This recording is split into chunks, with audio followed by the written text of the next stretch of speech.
Hello student.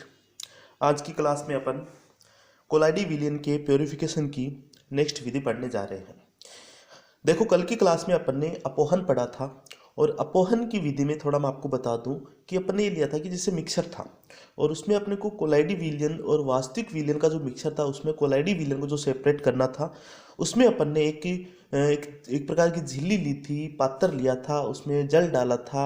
उस झिल्ली में से होते हुए वास्तविक विलयन के कण बाहर निकल गए थे, क्योंकि अपन ने उस पात्र में जल बार बार डाला था। ठीक है, कुछ देर तक उसमें रखा भी था। तो वास्तविक विलयन के जो कण थे वो उनका आकार छोटा होने के कारण वो क्या बाहर निकल जाते हैं, और जो झिल्ली के अंदर थे वो कोलाइड विलयन के कण रह गए थे। और यह प्रोसेस अपन ने बार बार किया था और कोलाइडी कणों का क्या हो गया था, कोलाइडी विलयनों का क्या हो गया था, प्योरिफिकेशन हो गया था।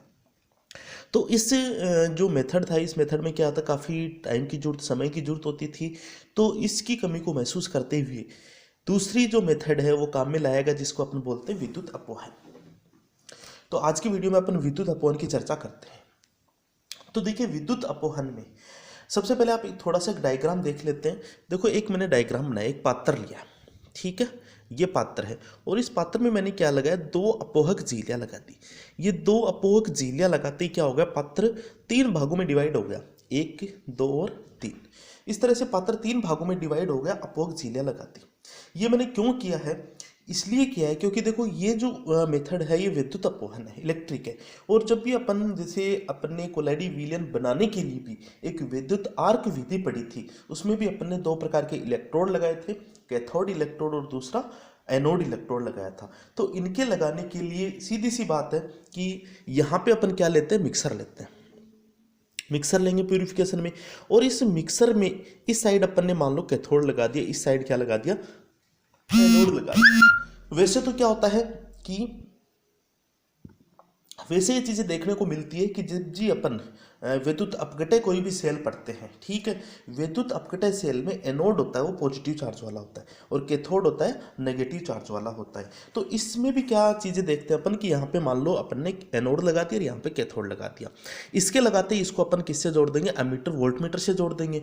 अब क्या होता है कि यहाँ पे जो अपन ने मिक्सर लिया है, देखो इसमें कोलाइड मैंने होल टाइप से लिखे हैं और क्रिस्टलोइड मैंने ये डार्क साइड से लिखे हैं।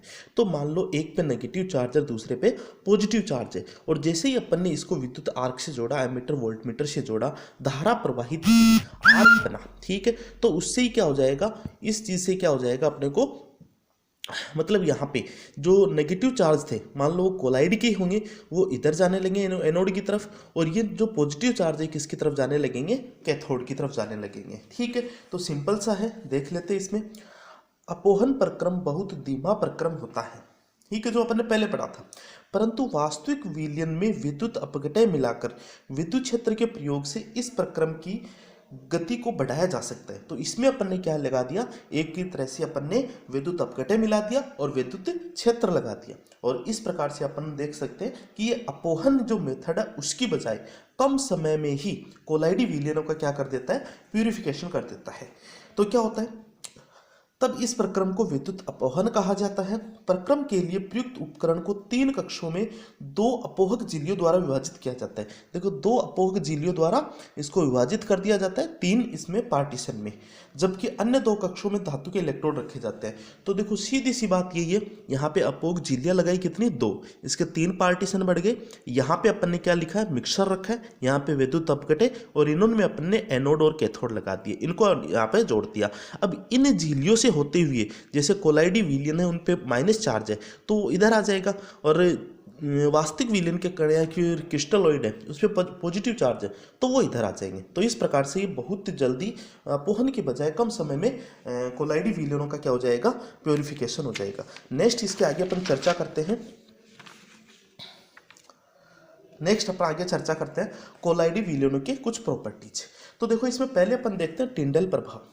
तो टिंडल प्रभाव में मैंने आपको काफ़ी बार बताया है कि कोलाइडी विलयन के दो प्रॉपर्टीज है जो अपने को ध्यान रखने हैं, एक तो टिंडल प्रभाव और एक ब्राउनियन गति, बहुत ही इंपॉर्टेंट है। तो देखो, आपने कभी कभी देखा होगा कि कोई भी अंधेरा कमरा है, मतलब बिना रोशनी वाला कोई भी कमरा है, और उस कमरे में कोई भी मतलब द्वार मान लो, कोई भी छिद्र मान लो, कोई भी स्पेस मान लो, उस स्पेस से अगर रोशनी पड़ रही है, सूर्य का प्रकाश पड़ रहा है, तो क्या है कि अपन उस प्रकाश के 90 डिग्री एंगल से जब उस प्रकाश को देखेंगे तो अपने को एक पट्टिका के रूप में दिखाई देता है।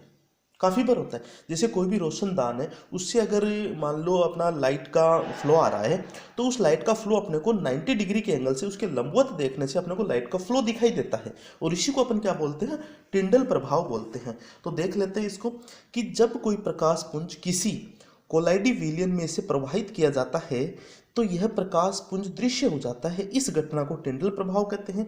यह घटना कोलाइडी कणों द्वारा प्रकाश के प्रकीर्णन के कारण होती है। तो इसका मुख्य कारण क्या होता है कि जो कोलाइडी विलयन के कण हैं वो प्रकाश का प्रकीर्णन करते हैं, और वो प्रकीर्णन अपने को, एक चीज़ आप ध्यान रखना कि लंबवत से दिखाई देने पर ही देखने को मिलता है, अदरवाइज नहीं मिलता है। तो क्या होता है इसमें, जो वास्तविक विलयन के कण हैं उनके आकार क्या होते हैं, बहुत ही छोटे होते हैं, जिसके कारण ये प्रकीर्णन नहीं कर पाते हैं। तो कोलाइडी विलयनों का मुख्य गुण क्या होता है, टिंडल प्रभाव होता है। काफी बार एग्जाम में पूछा जाता है। देखो इस ये जो चैप्टर है अपना, इसमें अपन केवल वही चीजें ले रहे हैं जो अपने लिए इंपॉर्टेंट है, और इंपॉर्टेंट क्या, इसके अलावा कुछ इंपॉर्टेंट है भी नहीं। ठीक है, आप देखते रहना। तो टिंडल प्रभाव इस तरह से होता है कि कोलाइडी विलयन का क्या होता है, प्रकीर्णन होता है। तो आज की क्लास में केवल अपन इतना ही देखेंगे। Thank you so much.